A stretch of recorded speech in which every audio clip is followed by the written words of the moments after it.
ದೂರದರ್ಶನ ಅಥವಾ DD national ಮನರಂಜನೆ, ಮಾಹಿತಿ ಮತ್ತು ಶಿಕ್ಷಣದ ಆರೋಗ್ಯಕರ ಮಿಶ್ರಣ.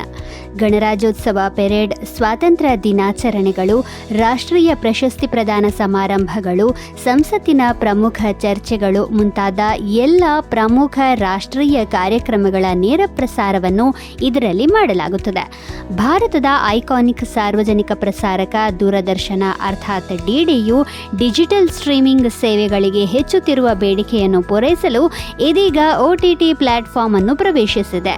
ವೇವ್ಸ್ ಎಂಬ ಹೆಸರಿನ ತನ್ನದೇ ಆದ OTTಯನ್ನು ದೂರದರ್ಶನ ಲಾಂಚ್ ಮಾಡಿದೆ. ಕ್ಲಾಸಿಕ್ ಕಂಟೆಂಟ್ ಮತ್ತು ಸಮಕಾಲೀನ ಪ್ರೋಗ್ರಾಮಿಂಗ್ನ ಸಮೃದ್ಧ ಮಿಶ್ರಣವನ್ನು ನೀಡುವ ಮೂಲಕ ಆಧುನಿಕ ಡಿಜಿಟಲ್ ಟ್ರೆಂಡ್ಗಳನ್ನು ಅಳವಡಿಸಿಕೊಳ್ಳುವ ಗುರಿಯನ್ನು ಈ ವೇದಿಕೆ ಹೊಂದಿದೆ. ರಾಮಾಯಣ, ಮಹಾಭಾರತ, ಶಕ್ತಿಮಾನ್ ಮತ್ತು ಹಮ್ ಲೋಗ್ನಂತಹ ಐತಿಹಾಸಿಕ ಕಾರ್ಯಕ್ರಮಗಳನ್ನು ಒಳಗೊಂಡಿರುವ ಲೈಬ್ರರಿಯೊಂದಿಗೆ ಈ ವೇದಿಕೆಯು ಭಾರತದ ಹಿಂದಿನ ಸಾಂಸ್ಕೃತಿಕ ಮತ್ತು ಭಾವನಾತ್ಮಕ ಸಂಪರ್ಕಗಳನ್ನು ಹುಡುಕುವ ಪ್ರೇಕ್ಷಕರ ಹೃದಯ ಗೆಲ್ಲಲು ಸಿದ್ಧವಾಗಿದೆ. ಹೆಚ್ಚುವರಿಯಾಗಿ ಇದು ಸುದ್ದಿ, ಸಾಕ್ಷ್ಯಚಿತ್ರಗಳು ಮತ್ತು ಪ್ರಾದೇಶಿಕ ವಿಷಯವನ್ನು ಕೂಡ ನೀಡುತ್ತದೆ.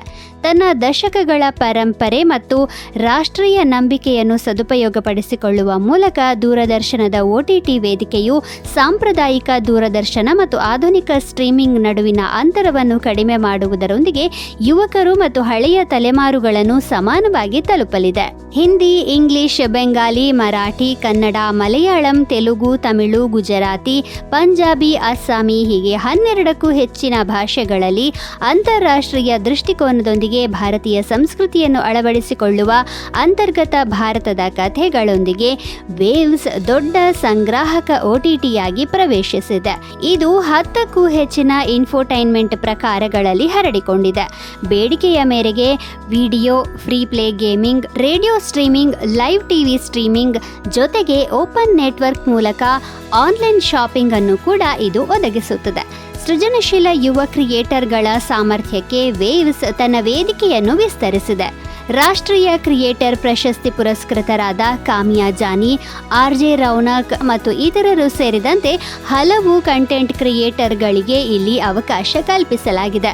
ಹಾಗೆಯೇ ಚಲನಚಿತ್ರ ಮತ್ತು ಮಾಧ್ಯಮ ಕಾಲೇಜುಗಳ ವಿದ್ಯಾರ್ಥಿಗಳು ತಯಾರಿಸುವಂತಹ ಚಿತ್ರಗಳಿಗೂ ವೇವ್ಸ್ ತನ್ನ ಪೋರ್ಟಲ್ ಅನ್ನು ತೆರೆದಿದೆ. ದೂರದರ್ಶನ ಮತ್ತು ಆಕಾಶವಾಣಿಯ ಹಳೆಯ ಸುಮಧುರ ಕಾರ್ಯಕ್ರಮಗಳೆಲ್ಲವೂ ಇಲ್ಲಿ ಲಭ್ಯವಿದ್ದು, ನಮ್ಮ ಮೆಚ್ಚಿನ ಕಾರ್ಯಕ್ರಮಗಳನ್ನು ನೋಡುವ ಹಾಗೂ ಕೇಳುವ ಮೂಲಕ ನಮ್ಮ ಬಾಲ್ಯವನ್ನು ಮೆಲುಕು ಹಾಕಬಹುದು.